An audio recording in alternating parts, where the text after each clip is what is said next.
Le salarié contraint d'interrompre son activité professionnelle en raison d'une maladie ordinaire percevra des indemnités journalières versées par la Caisse d'assurance maladie. Cette présentation fait partie d'une série de 4 vidéos.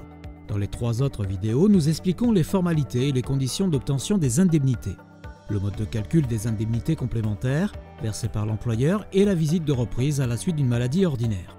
Ces indemnités journalières sont versées sous condition de cotisation du salarié.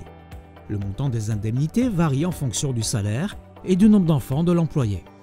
Dans le cadre des indemnités versées par la CPAM, nous allons répondre aux questions suivantes. Quelles sont les conditions pour la perception des indemnités? Comment sont calculées les indemnités journalières? Comment sont versées les indemnités journalières? Peut-on cumuler ces indemnités journalières avec d'autres revenus?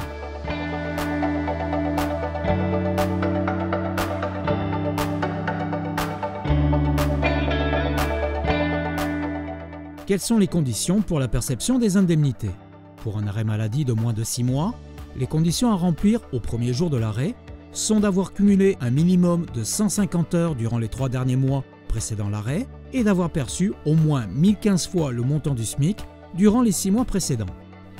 Pour un arrêt maladie de plus de 6 mois, les conditions à remplir au premier jour de l'arrêt sont d'être immatriculé depuis au moins 1 an, d'avoir cumulé un minimum de 600 heures durant les 12 derniers mois précédant l'arrêt, d'avoir perçu au moins 2030 fois le montant du SMIC durant les 12 mois précédents.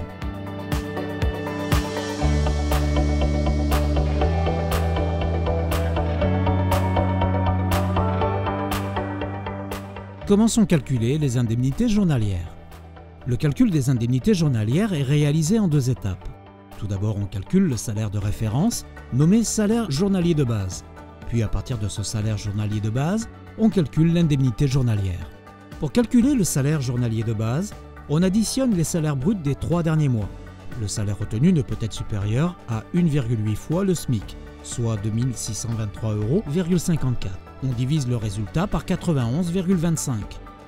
Par exemple, pour un salaire de 4 000 € brut par mois, on ne retient que la limite de 1,8 fois le SMIC, soit 2 623,54 € par mois. Salaire retenu pour les 3 derniers mois, 3 fois 2 623,54 €, soit 7 870,62 €. On divise les 3 derniers mois par 91,25. 7 870,62 divisé par 91,25 égale 86,25 €. Le salaire journalier de base est donc de 86,25 €. Calcul de l'indemnité journalière. Si le salarié a moins de 3 enfants à charge, l'indemnité journalière est égale à 50% du salaire journalier de base. Elle ne peut être supérieure à 43,13 €. Si le salarié a au moins 3 enfants à charge, l'indemnité journalière est égale à 66,66% du salaire journalier de base. Elle ne peut être supérieure à 57,50 €. Par exemple, pour un salaire journalier de base de 86,25 €, un salarié avec 3 enfants percevra 86,25 € fois 50%, soit 43,12 € par jour. Un salarié avec au moins 3 enfants percevra 86,25 fois 66,66% égale 57,49 € par jour.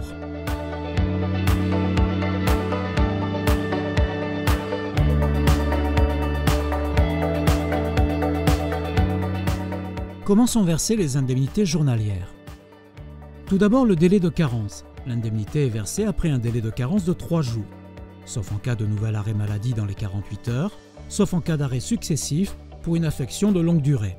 La périodicité. L'indemnité est versée tous les 14 jours. La durée maximale. Le salarié ne peut percevoir que 360 jours d'indemnité journalière par période de 3 années consécutives.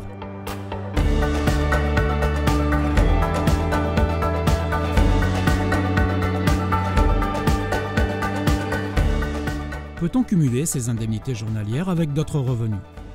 Ces indemnités journalières peuvent être cumulées avec les indemnités complémentaires versées par l'employeur et les indemnités de congés payés. Mais ces indemnités complémentaires peuvent être cumulées avec une pension vieillesse et une pension d'invalidité. Par contre, ces indemnités complémentaires ne peuvent pas être cumulées avec les allocations chômage, les indemnités journalières de maternité, les indemnités journalières de maladie professionnelle, les indemnités journalières d'accident de travail.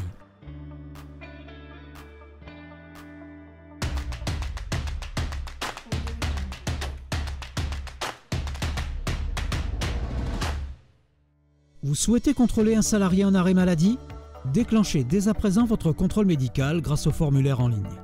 Le contrôle médical vous donne le moyen de lutter contre les fraudeurs et vous allez constater une baisse significative des arrêts abusifs.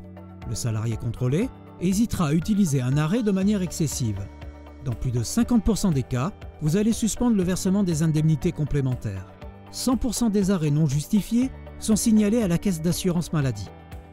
Combien vous coûte une journée d'arrêt maladie? Grâce au contrôle médical, combien de journées d'arrêt perdues vous allez pouvoir sauver? Pour obtenir rapidement un devis, remplissez le formulaire ou contactez-nous par téléphone. Une action rapide de votre part dissuade les salariés en arrêt abusif.